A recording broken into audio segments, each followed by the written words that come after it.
Hello. Thank you and welcome. This is Kontent Kalonda. I'm Kalonda. You can call me KK for short.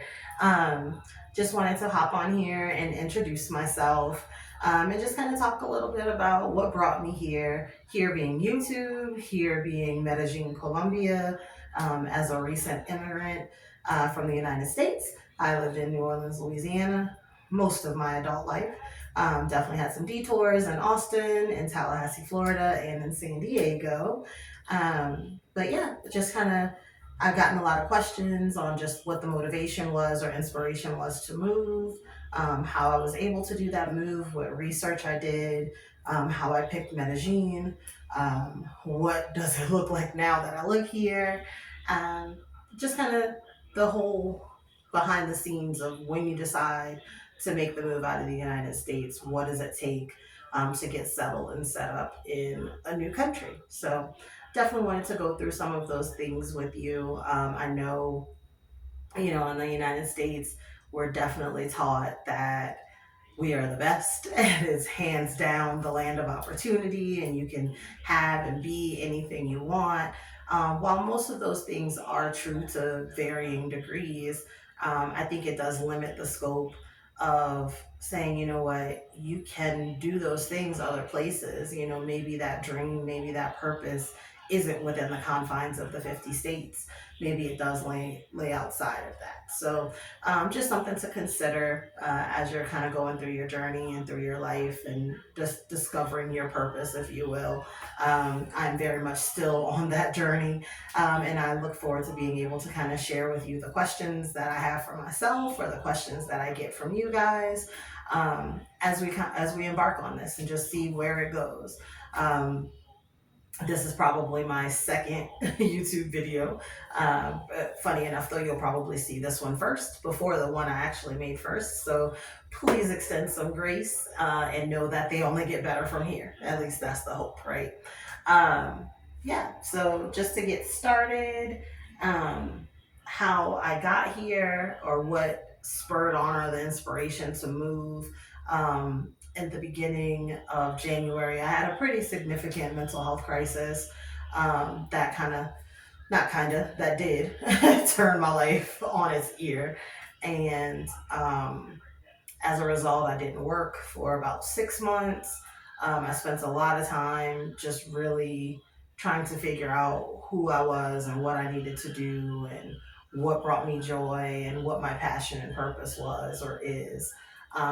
People talk a lot about your midlife crisis and saying, oh, yeah, that's when you go get a new car or a fast sports car or a motorcycle or a young girlfriend or boyfriend. But nobody really tells you that your midlife crisis really is when you start asking yourself those questions of like, who am I? Especially outside of those titles or boxes that I've put myself in or I've been allowed to be placed in all these years of my life. Like, who am I really as a person? And what brings me joy? Like, what do I actually love doing? What makes me smile?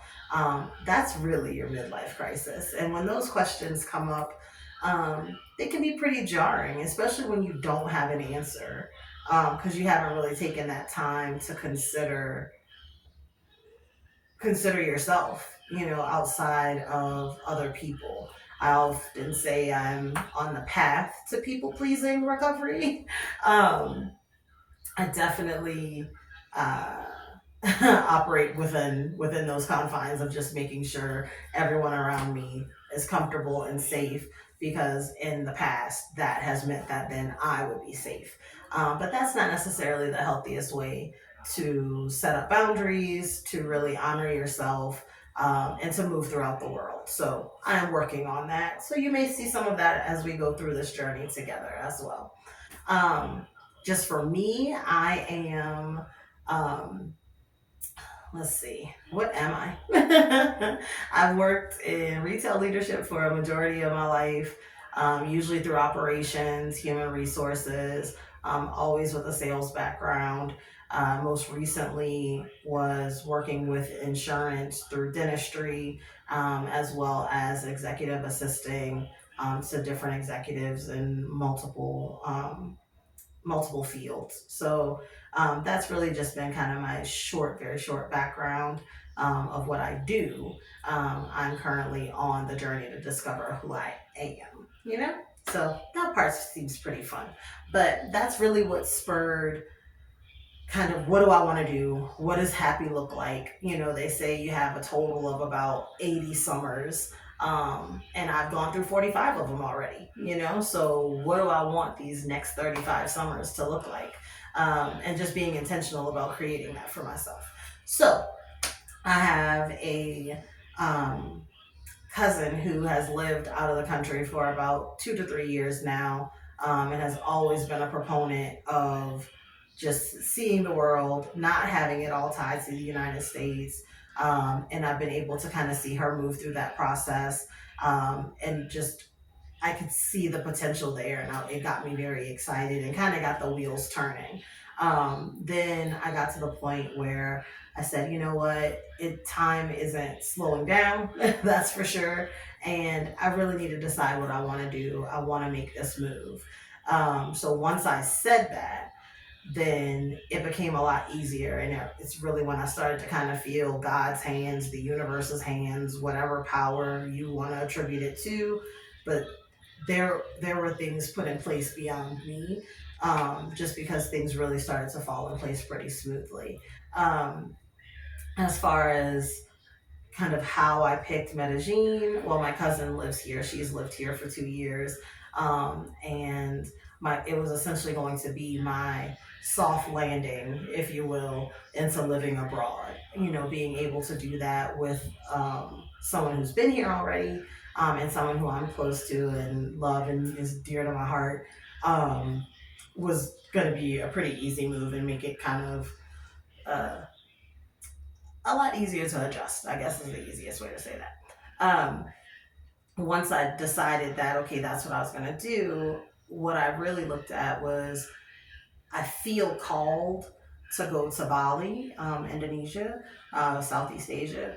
And that's really where, for some, I've never been, I've never visited, but it's something about their focus and the importance that they place on mental wellness, on easier existence, on a communal living. I really did appreciate that. I think in the States, a lot of our structure is based on, you know, you grow up, you get 18, you move out on your own, you become self sufficient. It's not really about building a community. And I think that that's super important, that you have people around you, that you're all working towards a common goal, and that you really benefit from the strengths that people have in the group, so that there's someone there to pick up in the spaces where other people aren't as strong. And I really felt like Bali personified that, or personifies that. Again, I haven't even visited. It's just a feeling. I feel like I need to be out there on the beach or in the rainforest, you know, with the waterfalls, waking up every day, just really honoring the beauty that's around me and living a slower pace of life that isn't just based on how productive you are and what your output is, but who you are as a person and how you contribute to the community around you. So that's Bali. Medellin is where my cousin lives. So she had her own calling to be here, which is very interesting because she hates the beach. And I, on the other hand, love it. Love to sit there, send my worries out to the waves, talk to the moon, you know, while it's above the water. Like, that's my happy place. For her, it was more, she wanted the mountainous, the green, you know, kind of far removed from the hustle and bustle of the people. And that really is what Medellin is. Like, you can tell with how intentional they are in planning the city, that they really want to honor the nature that's here and taking opportunity to introduce green spaces where it would otherwise be concrete. Even there's like a mall, for example, that has this stream that kind of runs through it. Well, they actually built the mall around the stream, where in the United States they probably would have just concreted the whole thing and then put in like a cute little fountain in remembrance or memoriam of the old spring. But just seeing stuff like that, or walls along the interstate that are, just completely decked out in flowers and leaves and greenery. It's just very green. It feels good. It feels clean. It smells nice. The people are amazing. I've definitely just seen kindness here, just from a genuine place, which is really nice to see. I know you hear Medellin and people automatically think of different negative connotations or just what they've seen on TV. But just like in America, that's not real life. We don't all say 75 curse words every sentence. We have our moments, don't get me wrong.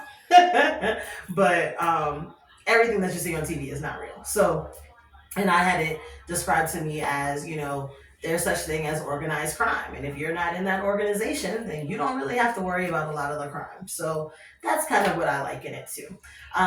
And speaking of one of my very first night here, I was going to bed. There's no, like, the temperature is phenomenal. There's no AC, so I just leave the window open. There's no screen, and anyone who knows me knows I'm an air conditioning girl. So normally I would be just a sweating miserable mess, but it really genuinely feels good here. So the windows are open. I'm going to bed, and I hear like pop, pop, pop, pop, pop, pop, pop, and I'm like, okay, we're just gonna call them fireworks. We're just gonna say it's fireworks. And so in the morning, I told my cousin, I'm like, were those fireworks last night? She's like, oh my God, you got to see them? Like, she lit up. She was so excited. She's like, oh, that's perfect. It's a great welcome home for you. She's like, yeah, every once in a while they do fireworks. I don't know why, but it does happen. And she said that when she first got here, someone passed on the message to her that it's never bullets, and having to hear that was very comforting, but also very saddening that you hear that sound and immediately think someone's shooting, you know? And to know that if I hear that sound here, I don't necessarily have to have that fear. So it's very comforting. So that's kind of the long and short of how I got to Medellin. If I had ever visited, no, I hadn't. This is my first time coming. I speak very little Spanish. I decided through high school, because my mom spoke French to me as a kid a little bit, because she took French in high school. So I said, you know what? I'm going to take French when I go to school. So I took French all the way from seventh grade, AP classes, and French. Lived in New Orleans. You could get away with French there as well. We did not have a very large Spanish speaking population pre Katrina. So I didn't really see or hear a whole lot of Spanish. I left New Orleans, went to Tallahassee, Florida, more Spanish there than anything. Left Tallahassee, went to Austin, Texas, more Spanish there. Went from Austin, Texas to San Diego, California, mostly Spanish there. And then back to New Orleans after Katrina, more Spanish than there had been. So I was like, man, I really should have taken Spanish in high school instead of French. So, but whatever. The cool thing is it does help learn the language a little bit, but it can be very confusing in my brain because I'll go to say things and I want to say the French word instead of the Spanish word. And sometimes it takes a little bit longer. But Duolingo is my friend, and I have been diligently working every day on learning Spanish. People are very, very accommodating because they're trying to practice their English. So everybody's kind of working together, and you get really, really good at charades. So don't let the language barrier be something that's intimidating. You can always get a Spanish English dictionary, use it offline. There's Google Translate. Um, it can even help you when you're making phone calls because you can press it and it'll speak out the message. So don't let language be one of those barriers that come up to keep you from making that move if that's what you want to do. So let's see. How did I move? So to actually get the move done, I sold my house, or was in the process of selling my house while I was in the process of moving. So I was selling my house. I knew that I didn't want to plan to fail, so I wasn't trying to have a storage unit with all of my stuff in it. So if I needed to come back, I'd have it. So I sold everything. or basically gave it away, which is a sickening thing to have to go through if you ever have to go through all your belongings. I recommend not looking at your receipts of what you paid for the things before because it will hurt. It will also give you an insight into who you thought you were when you were buying these things. And it's like, really? Did I need an $800 rug? Probably not. Um, but just stuff like that. So really preparing to sell your belongings or making arrangements, whatever that looks like, and knowing that at the end of the day, hey, this stuff has to go. Like the object of the game is to get rid of it. It's not to make a killing on whatever it is. So I went through, I essentially had my mom, my aunt, I put it out to some friends on Facebook, and then I even just told people just come to the house. And so if you came to my house, it was like, take a look around. Is there anything you want? Like, take it with you, Um, and just kind of systematically got through everything, got it out. And that was really how I went through my stuff. Now, in doing that, I had the goal of needing to carry my life with me. So I had to determine, okay, what do I need to bring? So that was, I settled on 3 suitcases, so 2 checked bags, 1 carry on, and my backpack is what the plan was. So I sold everything that wouldn't fit in those things. So that was a feat in and of itself. And especially because I was considering the move to be including 2 countries. So the weather in Medellin and the weather in Bali are very different, as well as the terrain. In Medellin, I need closed toe shoes, something with grips, because there's lots of hills that just kind of pop up out of nowhere when you turn a corner. Versus Bali, where I'm going to need light, airy flip flops, like as minimal clothing as possible because it's hot as snot. But which snot is not very hot. But anyway, um, so having to keep that in mind as well, and then not knowing what I wanted to actually get into. Like, am I gonna be in just like this quiet, antisocial, just stay inside mode? Or do I think I'm gonna be going out into the world and like hanging out at the bar or, going to clubs? Like, really having to be intentional about what that was gonna look like because I needed to bring clothes to fit those occasions. Now, what did surprise me is the number of purses I wound up bringing. Because, yeah, I brought 8 purses and like 4 pair of shoes. So when you think of, like, look at your closet right now, you probably have 30 pair of shoes or something crazy like that because you have the option to. So when you have to get really granular and say, okay, what can go with all these outfits, take up the least amount of space, and also get my creature comforts in there, you start having to kind of pick things based on what really does bring you joy. What can you do without, and what do you absolutely have to have? So you really start looking at your belongings a bit differently. So I was able to get everything down, packed it into my suitcases. Before I got my suitcases, I actually created an Amazon wish list so I could give to my friends and family. That way, if they wanted to support me in the move in any way, they would know what I needed and they could just order it and send it to me, which was super helpful. Because people will ask you, what do you need? And then that way that you're not getting things that you now have to find a place for that have no use. So definitely recommend going with an Amazon wish list, even if it's just to organize your own thoughts, but also as a way for other people to support you if you need help, or who doesn't. Um, so creating my Amazon wish list, determining my packing of what I was going to carry with me, and then identifying how I was getting rid of everything. So set all that up. Then you do your normal stuff. Forward your mail. If it's going to be an election year, you have to figure out, how you're going to register, how you're going to vote. Did you set up your absentee ballot? You can vote from out of the country. That is also not a barrier. So you definitely want to look at that. The politics of it all was also one of the reasons that I decided to move. The country just didn't feel safe to me anymore. And I was just truly concerned that no matter what side won, that it wasn't going to be easy, and that it was really picking between the lesser of two evils.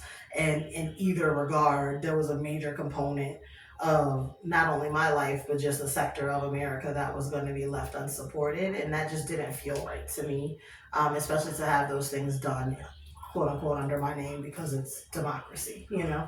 Um, so that was really a big component for me making the decision to move, and really from doing it as quickly as I did, because I had no interest in being in America around the election time or the inauguration for that matter. So that kind of sped up my timeline a little bit. But yes, so back to the packing, what you want, Amazon wish list. Um, the research that I did, I used a lot of WhatsApp and Facebook groups. So just getting on there, applying to join the groups. If you go onto Facebook under groups, you can type, whatever your interest is. If it's a particular country, if you're wanting to see, Black people living in Bali specifically, or retirees in Medellin, or, solo women travels. They have groups for everything, and I recommend joining as many of them as possible. I recommend joining them with an asterisk of understanding that not everyone is created equally, that not everyone accepts or identifies their biases, and that you take a lot of that information with a grain of salt, because until you truly experience it, you don't really know what that is. And just knowing that we have a lot of inherent biases and privileges with where we're coming from if you're coming from the United States. So just trying to keep that in mind as you're moving through these new cities and these new places. Um, that was where a lot of the research came, or just getting online, asking the questions. Um, that was the biggest thing. Because most of it, though, you don't see until you get there, especially if you haven't visited the country before. If you visited before, then you've hopefully had the time to kind of walk around, get an idea of the lay of the land in a first-hand basis. But if you're using other people's information, again, just take it with a grain of salt, and then determine what's important for you. Um, I would also say just kind of researching yourself and what you want.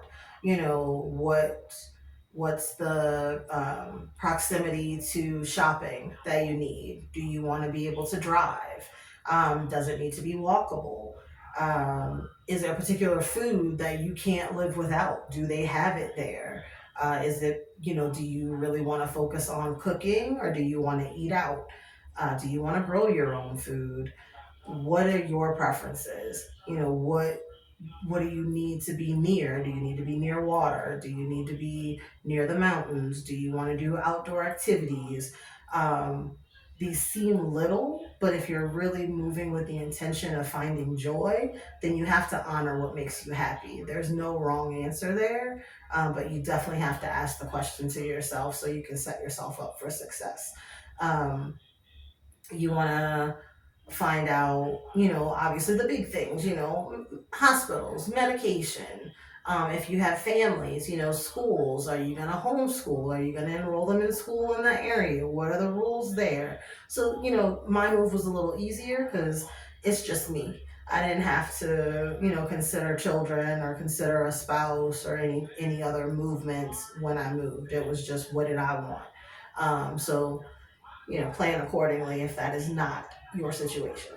Um, I also had to ask myself, safety, what made me feel safe?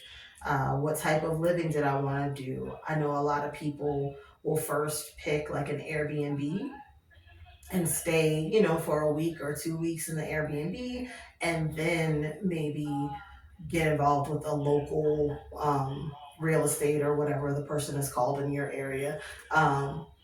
Person to kind of show you around, to look at different housing options, because Airbnb is more than likely going to be more expensive than just going with someone locally directly. but at least you have an idea that it's been vetted. You can look at reviews. It's something you can see before you move, with a lot of pictures and information. So it takes away some of the stress for the move. At least for me, it did. And I like check it constantly, even for Bali, for like months out. I've been looking at Airbnb, but you can also use those Facebook and WhatsApp groups for housing as well, just as a means to say, hey, this is when I'm going to be here. Who has availability or what housing options are out there, and they're more than happy to share with you. Um, but I think those questions that you ask yourself are huge. You start to really figure out, like, do I want to be where the tourists are, or do I want to live where the locals are? I know for my cousin, she definitely was like, I want to be where the locals are. I left America not because I wanted to live somewhere else with Americans. I want to see Colombia. I want to know Medellin. I like variety. I like to be able to choose. So I want to be close enough to be involved with the tourist if I want, and knowing that the proximity to tourism is probably going to give me some of my creature comforts of home, versus being farther out or farther removed. So again, no wrong answer. You just pick what makes you happy. Um, but that's definitely a huge piece of the research. I think definitely is picking your own brain of what do you need, what do you want, what kind of foods you enjoy, what kind of access you want to them, being honest about dating. If you're single, what does that look like? Looking at STIs in the country, which obviously you should be protected anyway, but keeping an eye on that because that is real. Um, there are a lot of things to consider, and just being able to look. There's a expatsy, EXPATSI quiz, I believe, that will you can put in kind of what you like, and it'll give you a list of 10 countries you should probably look at as where you want to live or would be a good place that lines up with you. Doing those quizzes make a difference. Um, so I think that was really the biggest pieces for my research. As far as um, one of the other motivations besides mental health, besides political, was also economic.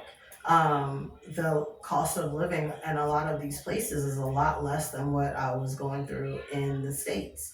Um, my budget there per month may have been very easily upwards of $3,000 a month, and that was just to cover the bills. That's not the fun. That's not life living and enjoying yourself.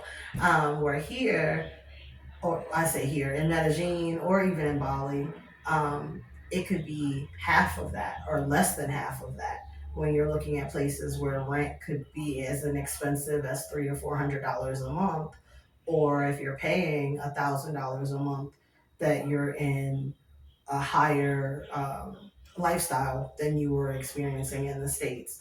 Um, that on top of living, food is ridiculously it's fresher, it's lesser expensive. You actually see food in its normal state. Like when you get your cilantro, it still has the roots attached to it. The green onions are huge. And you get to experience the new fruits and vegetables of that area. Um, so there's definitely that. When I look at information on just say Bali, for instance, it was, I think, dinner and drinks for two people was around 12 to $15. Um, and here, I'd say dinner for two people could be anywhere from $9 to $11. Um, it's crazy. It's very eye opening when you look at the difference in cost, just of getting groceries, um, or even like flowers. I love flowers, and that used to be a way that I would spoil myself and I would arrange them at home and do all these different arrangements. And when I was having to restructure my life because I hadn't been working for 6 months, flowers and my nails getting done were one of the first things to go because that was not it wasn't anything that I needed to spend money on. It was a want.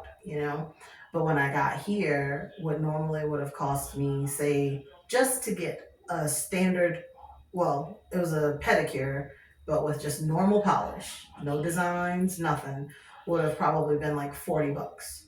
For me to get my nails and toes done with gel and designs was like $24. A haircut may have been $40 at home versus $18 here. Flowers, instead of being $30 for, three or four bouquets, were like $7.